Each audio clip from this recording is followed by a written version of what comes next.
আচ্ছা, একটা প্রশ্ন দিয়েই শুরু করি। খলিফা মানে কি শুধু আবু বক্কর, উমর, উসমান, আলী অথবা হারুন আল রশিদ, মামুন, সালাউদ্দিন আইয়ুবী? বেশিরভাগ মানুষকেই যদি খলিফাদের নাম বলতে বলা হয়, এই কয়েকটা নামই মাথায় আসে।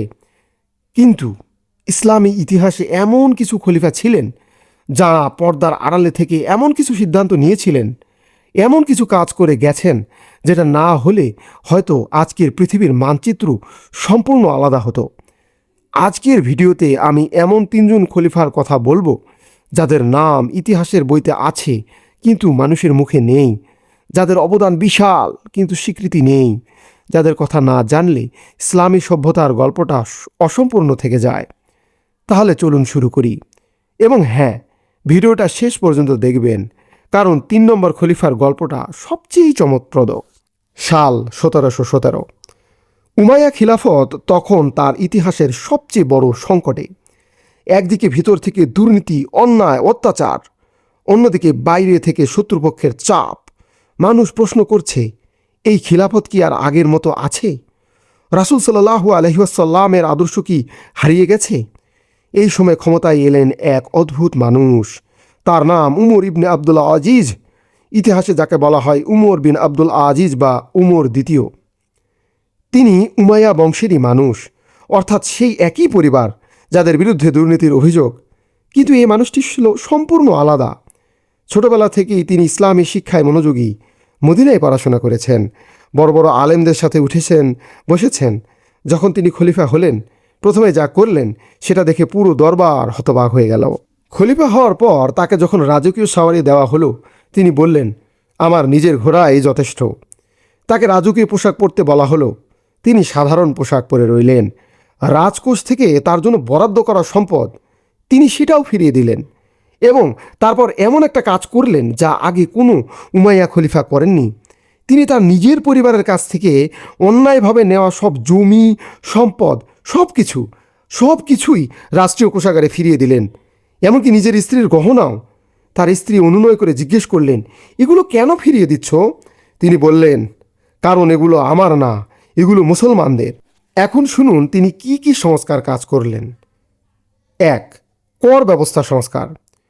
উমাইয়া আমলে অমুসলিমদের উপর এত বেশি কর চাপানো হতো যে অনেকে না খেয়ে মারা যেত। উমর দ্বিতীয় এই ব্যবস্থার পরিবর্তন করলেন। তিনি বললেন, ইসলাম গ্রহণ করলে কর মাফ করে দেব, কিন্তু জোর করে ইসলাম গ্রহণ করানো যাবে না। ফলে কি হলো?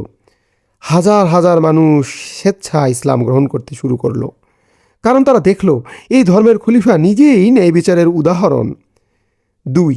দুর্নীতি বিরোধী অভিযান। তিনি এমন একটা ব্যবস্থা চালু করলেন যেখানে সরকারি কর্মকর্তারা উপহার নিতে পারবে না, এমনকি একটা ফল বা মিষ্টিও না। একবার তাকে একটা উপহার দেওয়া হলো। তিনি জিজ্ঞেস করলেন, রাসূল সাল্লাল্লাহু আলাইহি ওয়াসাল্লামের সময়ে কি এই লোক এই উপহার পেত? উত্তর এলো না। তিনি বললেন, তাহলে এটা উপহার না, এটা ঘুষ। 3. বাইতুল মালের সংস্কার। এই সময়ে রাষ্ট্রীয় কোষাগার থেকে গরিব মানুষদের সাহায্য দেওয়া শুরু হলো এত বেশি পরিমাণে যে এক সময় দেওয়ার জন্য গরিব মানুষ আর খুঁজে পাওয়া যাচ্ছিল না। ভাই, এটা কোনো গল্প না। ইতিহাসবিদরা লিখে রেখেছেন তার শাসনামলে জাকাতের অর্থ বিতরণ করতে গেলে নেওয়ার মতো মানুষ পাওয়া যেত না। সুবহানাল্লাহ। মাত্র 2.5 বছর শাসন করার পরে 720 সালে তিনি মারা গেলেন, মাত্র 39 বছর বয়সে। এবং এখানে আসে ইতিহাসের সবচেয়ে বড় প্রশ্নগুলোর একটা। অনেক ইতিহাসবিদ মনে করেন তাকে বিষ দিয়ে হত্যা করা হয়েছিল। কারণ কি? কারণ তার সংস্কারে ক্ষতিগ্রস্ত হচ্ছিল উমাইয়া অভিজাত শ্রেণী। তার মৃত্যুর পরপরই সেই পুরনো দুর্নীতি ফিরে আসে আবার। এত কিছুর পরেও কেন তিনি অজানা? কারণটা খুবই সহজ। তিনি ক্ষমতার জন্য যুদ্ধ করেননি, তিনি বড় সাম্রাজ্য জয় করেননি, তিনি বিশাল সেনাবাহিনী নিয়ে যুদ্ধের ময়দানে গিয়ে বীরত্ব দেখাননি। তিনি শুধু ন্যায় বিচার করেছিলেন। এবং ইতিহাস সাধারণত বীরদের কথা মনে রাখে, ন্যায়বানদের কথা না। কিন্তু তার 2.5 বছরের শাসন প্রমাণ করে একজন সৎ নেতা একটি পুরো সভ্যতাকে বদলে দিতে পারে। এবার যার কথা বলবো তার একটা ঘটনা দিয়ে শুরু করি। সাল 1838। আব্বাসীয় খিলাফতের একজন মুসলিম মহিলা বাজারে গেছেন। রোমান সৈন্যরা তাকে অপমান করল। মহিলা চিৎকার করে উঠলেন, ওয়া মুতাসিমাহ, অর্থাৎ হে মুতাসিম বাঁচাও। সেই কান্নার খবর পৌঁছালো খলিফার কাছে। খলিফা আল মুতাসিম বিল্লাহ সেদিন বসেছিলেন দরবারে। খবর শুনেই উঠে দাঁড়ালেন এবং বললেন, আমার সেনাবাহিনী প্রস্তুত করো। এরপর যা হলো সেটা ইতিহাসের অন্যতম বিখ্যাত অভিযান। আল মুতাসিম বিল্লাহ আব্বাসীয় খিলাফতের অষ্টম খলিফা। 1833 থেকে 1842 সাল পর্যন্ত শাসন করেছেন। তার বাবা হারুন আল রশিদ, তার ভাই মামুন আল রশিদ দুজনেই বিখ্যাত, দুজনকেই সবাই চেনে। কিন্তু মুতাসিম, তার নাম কজন জানে? অথচ এই মানুষটা না থাকলে আব্বাসীয় খিলাফত আরও আগেই ভেঙে পড়ত। মুতাসিম সম্পর্কে একটা অদ্ভুত কথা প্রচলিত আছে। তিনি সংখ্যা 8 এর সাথে এক অদ্ভুতভাবে সংযুক্ত ছিলেন। তিনি ছিলেন আব্বাসীয় খিলাফতের অষ্টম খলিফা। তিনি ক্ষমতায় আসেন অষ্টম মাসে। তার 8টি ছেলে ছিল, 8টি মেয়ে ছিল। তার সেনাবাহিনীতে ছিল 80,000 সৈন্য এবং তিনি 8টি বড় যুদ্ধ জয়ী হয়েছিলেন। কাকতালীয় কিনা কেউ জানে না। ফিরে আসি সেই মহিলার কান্নার গল্পে। রোমান সম্রাট থিওফিলাস তখন মুসলিম শহর জারাবতা আক্রমণ করেছেন। মুসলিমদের হত্যা করা হচ্ছে, মহিলাদের বন্দি করা হচ্ছে। মুতাসিম খবর পেলেন এবং যে কাজটা করলেন সেটা সেই যুগের হিসাবে অবিশ্বাস্য। তিনি এত বিশাল সেনাবাহিনী প্রস্তুত করলেন যে সমসাময়িক ঐতিহাসিকরা লিখে রেখেছেন সেনাদের সারি দিগন্ত পর্যন্ত দেখা যাচ্ছিল। এরপর তিনি সরাসরি আম্মুরিয়া শহর আক্রমণ করলেন। আম্মুরিয়া, যেটা ছিল রোমান সাম্রাজ্যের অন্যতম গুরুত্বপূর্ণ শহর, যেটাকে ধরা হতো অজেয়। 1838 সালে সেই অজেয় শহর মুতাসিমের সামনে পতন হলো। কিন্তু মুতাসিম শুধু যোদ্ধা ছিলেন না, তিনি একটা বিপ্লব ঘটালেন সামরিক ব্যবস্থায়। এর আগে আব্বাসীয় সেনাবাহিনী ছিল মূলত আরব ও পার্সিয়ানদের নিয়ে। মুতাসিম প্রথমবারের মতো তুর্কি যোদ্ধাদের সেনাবাহিনীতে নিয়ে এলেন। এই তুর্কি সৈন্যরা ছিল অসাধারণ দক্ষ ঘোড়াসওয়ার, তীরন্দাজ, যুদ্ধ কৌশলে অতুলনীয়। মুতাসিমের এই সিদ্ধান্ত ইসলামী সামরিক ইতিহাসকে চিরতরে বদলে দিল। কিন্তু এই সিদ্ধান্তের একটা অন্ধকার দিকও ছিল। পরবর্তী দশকগুলোতে এই তুর্কি সৈন্যরাই ক্রমে ক্রমে ক্ষমতাবান হয়ে উঠল এবং একসময় তারা খলিফাদের পুতুলে পরিণত করল। অর্থাৎ মুতাসিম যে শক্তিকে খিলাফত রক্ষার জন্য এনেছিলেন, সেই শক্তি পরে খিলাফতকে দুর্বল করে দিল। ইতিহাসের এই বিচিত্র পরিহাস। কেন তিনি অজানা? কারণ তার বাবা হারুন আল রশিদের ছায়া এত বড় যে মুতাসিমের আলো সে ছায়ায় হারিয়ে গিয়েছে। কিন্তু সত্য কথা হলো, হারুন আল রশিদের গল্প গাথা আছে আরব্য রজনীতে, মুতাসিমের গল্প আছে ইতিহাসের পাতায়, এবং ইতিহাসের পাতা সাধারণত কেউ পড়ে না।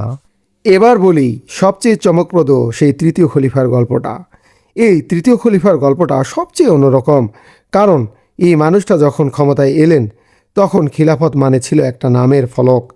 কোনো ক্ষমতা নেই, কোনো সম্মান নেই। খলিফা হলো সেলজুক সুলতানদের হাতের পুতুল। এই মানুষটা সেই মৃতপ্রায় প্রতিষ্ঠানকে আবার জীবন্ত করে তুললেন। তার নাম আল নাসির লি দিনিল্লাহ। আব্বাসীয় খিলাফতের 34তম খলিফা তিনি। 1180 থেকে 1225 পর্যন্ত 45 বছর শাসন করেছেন।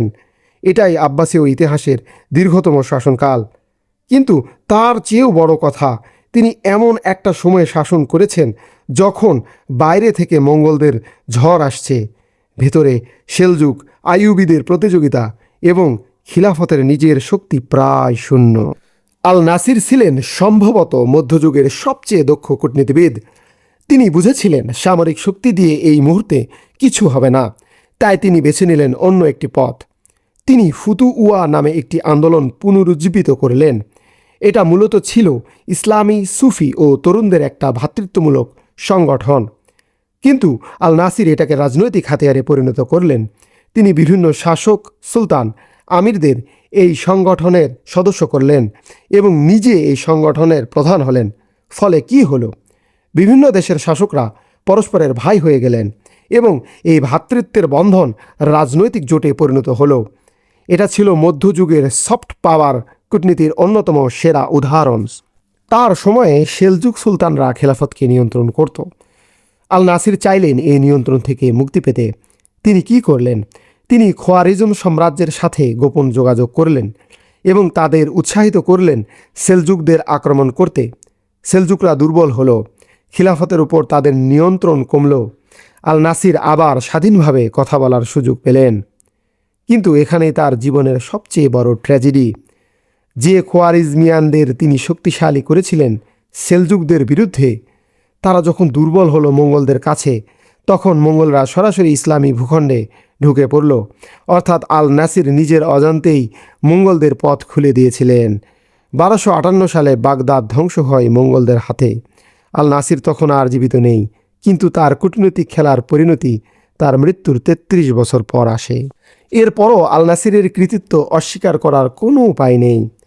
45 বছর ধরে তিনি একটা মৃতপ্রায় প্রতিষ্ঠানকে বাঁচিয়ে রেখেছিলেন, বিভিন্ন শক্তির মধ্যে ভারসাম্য রেখে চলেছিলেন এবং খেলাফতকে অন্তত আধ্যাত্মিক প্রতীক হিসেবে টিকিয়ে রেখেছিলেন। তাঁর শাসনামলে বাগদাদ আবারও বুদ্ধিবৃত্তিক কেন্দ্র হিসেবে মাথা তুলে দাঁড়িয়েছিল। কবি, দার্শনিক, বিজ্ঞানীরা আবার বাগদাদমুখী হয়েছিলেন। এরপরও কেন তিনি অজানা? কারণ কূটনীতি দৃশ্যমান না। যুদ্ধের বীরত্ব দেখা যায়, নীতির বিজয় দেখা যায় না। আল নাসির যুদ্ধ করেননি, তিনি বেঁচে থেকেছিলেন এবং একটা সভ্যতাকে বাঁচিয়ে রেখেছিলেন। কিন্তু ইতিহাস সাধারণত যোদ্ধার কথাই মনে রাখে। তাহলে এই তিনজনকে এক নজরে দেখলে, উমর ইবনে আব্দুল আজিজ, যিনি প্রমাণ করলেন ক্ষমতা থেকে ত্যাগ করলে মানুষ বেশি পায়। আল মুতাসিম বিল্লাহ, যিনি প্রমাণ করলেন একজন শাসক যদি সত্যিই তার মানুষের জন্য দাঁড়ায়, সেটাই হয় সর্বোচ্চ নেতৃত্ব। আল নাসির লি দিনিল্লাহ, যিনি প্রমাণ করলেন শক্তি না থাকলেও বুদ্ধি দিয়ে টিকে থাকা যায়। তিনজনই আলাদা, তিনজনের পথ আলাদা, তিনজনের প্রতিকূলতা আলাদা, কিন্তু একটা জায়গায় তারা এক। তারা তিনজনই সময়ের চাপে ভেঙে পড়েননি, বরং সময়কে নিজেদের মতো করে গড়ে নেওয়ার চেষ্টা করেছেন। ইতিহাস মনে না রাখলেও তাদের সিদ্ধান্তগুলো আজও আমাদের পৃথিবীতে প্রতিধ্বনিত হচ্ছে। আপনাদের কাছে একটাই প্রশ্ন রেখে যাচ্ছি, এই তিনজনের মধ্যে কার গল্পটা আপনাদের সবচেয়ে বেশি ভাবিয়েছে? কমেন্টে জানান। আর যদি মনে হয় এই ভিডিওটা আপনার কোনো বন্ধু বা পরিবারের কেউ দেখলে উপকৃত হবে, শেয়ার করুন। ইতিহাসের এই গল্পগুলো ছড়িয়ে দিতে হবে, কারণ এই মানুষগুলো বিস্মৃতির যোগ্য না। দেখা হবে পরের ভিডিওতে। আল্লাহ হাফিজ।